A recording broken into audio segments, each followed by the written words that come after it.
Yo, what is happening, folks, and welcome to another video with myself, Howie, and the HitLab Academy on YouTube. And I must apologize off the bat for my slightly delayed upload this week. I was actually away for the weekend in Cape Town playing some shows, which is cool. It's good to be back on stage playing some music. And before we get into this video, please head on over to the hitlab.co.za and go and check out the virtual mixing tab. That way I can mix your songs from wherever you are in the world. You can send them through to me digitally and I can take them into my studio and I can work on them for you, should you want me to work on your songs and give them a mix for you. But without further ado, today we are going to be speaking about adding some grit to your bass guitar, your DI'd bass guitar. So there was no amp, no pedals, nothing. It's a clean bass that was recorded straight in through a Neve 73 and a DI box. So stick around, let's get into it.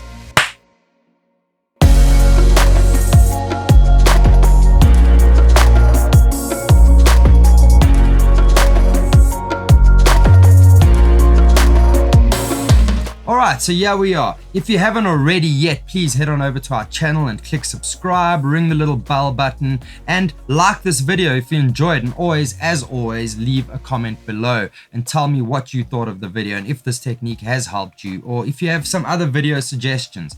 But let's get into a project and see what we're working with here. Alright, so I've got a bass and a drum kit. Let's have a listen to what these two sound like together. It's really simple. It's just a nice 8 notes bass line that's played really nicely, recorded really clean with a solid drum groove underneath. Let's have a listen to that.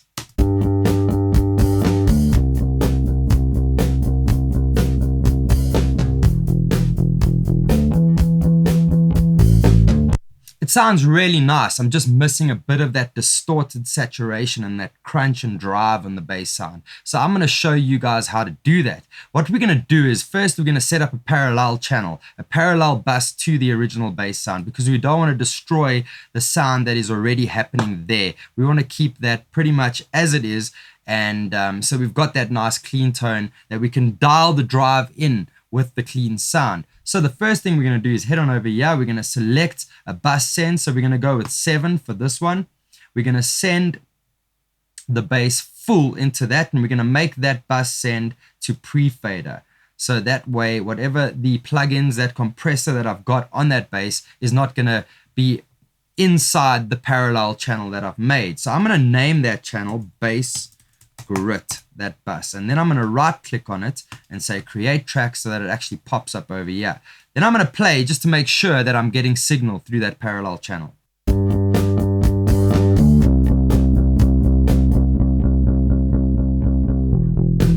That's working just fine. So the first thing you want to do is head on over to that bus, and what we're going to do is we're going to select the default Logic Overdrive plugin.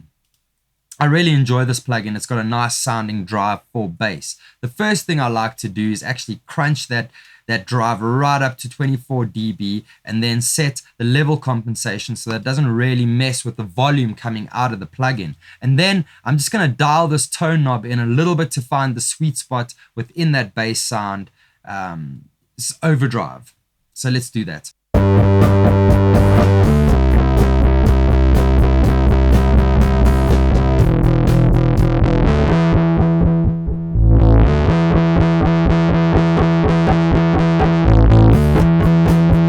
So that's a really aggressive bass sound, but you can hear everything below 200 Hertz is getting a little bit muddy. So the next thing I'm going to do on that parallel channel is I'm going to go and select the standard Logic channel EQ, and I'm going to off the bat just high pass everything to 200 Hertz and just clean up the highs as well, and low pass it to around 6K because there's not much bass information happening over there. Let's have a listen to what that high pass sounds like. Our objective here is to remove the lows from the parallel bass channel that we are distorting. So let me solo that and let's have a listen.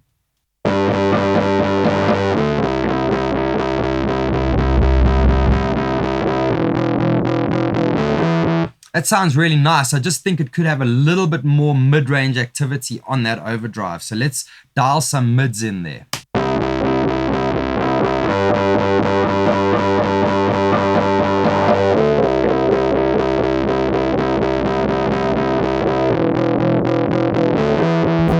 I think that's sounding really cool. So what I'm going to do is I'm going to pull that fader right down. I'm going to play the original bass file with the drum kit, and then I'm going to dial that overdrive into a sweet spot where I think it's working just fine. So let's have a listen to that.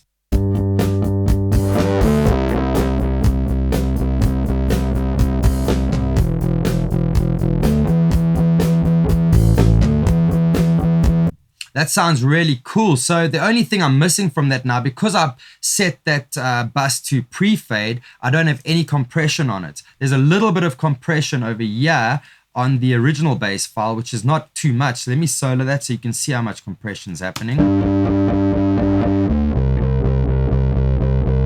It's literally like 2 or 3 dBs of compression. So I'm going to take the bass grit channel and I'm going to add that 1176 CLA plugin. And I always sort of default to the bluey setting because I like the blue 1176. And then I'm going to set this compressor. I'm going to compress that distortion quite hard.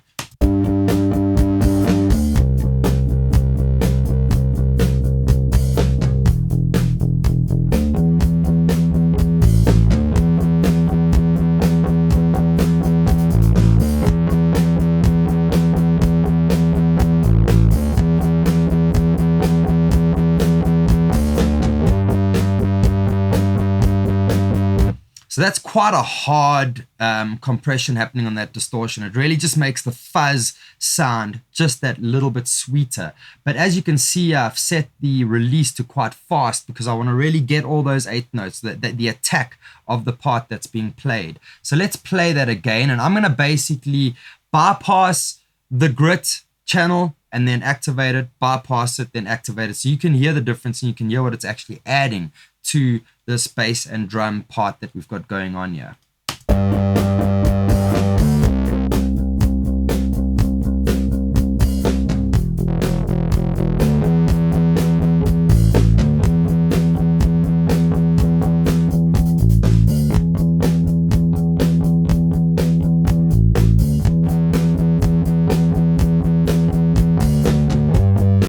So that's pretty cool. I think it's awesome. And obviously if there was more instrumentation on that, I would mix it to taste to whatever the track is doing and what's happening vocally and electric guitar wise and stuff, because you don't want to take from the overdriven electrics if there were to be overdriven electrics in this song.